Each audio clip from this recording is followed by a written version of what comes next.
Sanskrit, English, Persian, Arabic और फिर इधर जो नंबर हैं टर्किश, पुर्तगीज, पंजाबी, तमिल और अभी जो मैंने सारी भाषाओं को एक जो आपको मैंने दिखाया था, ये सारे के सारे भाषाओं का से ये डिक्शनरी हमारी हिंदी बनती है।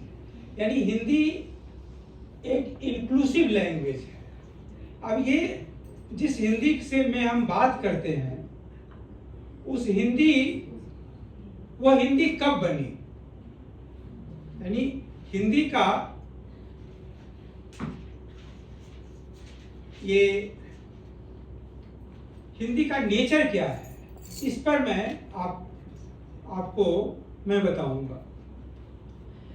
जिस हिंदी की बात हम कर रहे हैं या जिस हिंदी को हम बोलते हैं वह 150 साल पुरानी हिंदी है। ये भारतेंदु हरिश्चंद्र का नाम शायद आपने सुना होगा। तो भारतेंदु हरिश्चंद्र ने कहा कि 1873 में कि हिंदी नई चाल की हिंदी होगी, न्यू वे ऑफ लैंग्वेज। वो हिंदी की जो प्रकृति है। तो हिंदी का लिंग्विस्टिक इन्वायरमेंट क्या है, तो हिंदी के जिस हिंदी को आप सीखने के लिए यहाँ आए हैं वह 5 तरह की हिंदी, 5 तरह से वह प्रभावित होती है, बोली जाती है। पहला यह है कि हिंदी कई बोलियों का समूह है।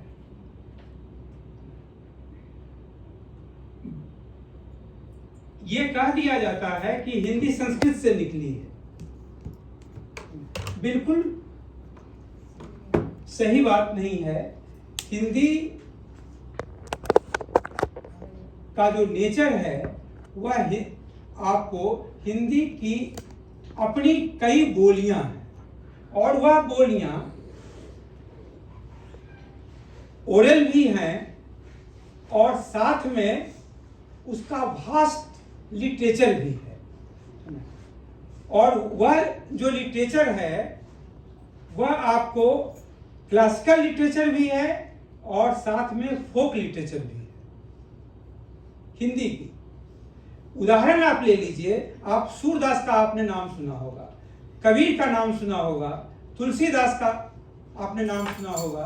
तो तुलसीदास का रामचरितमानस अवधी में लिखा गया है और अवधी हिंदी की बोली है।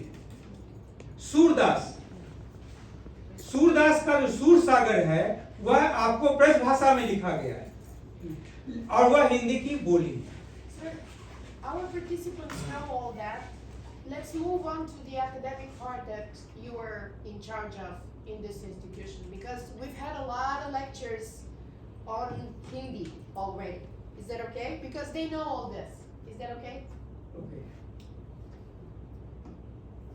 तो मैं ये कहना चाह रहा था कि हिंदी की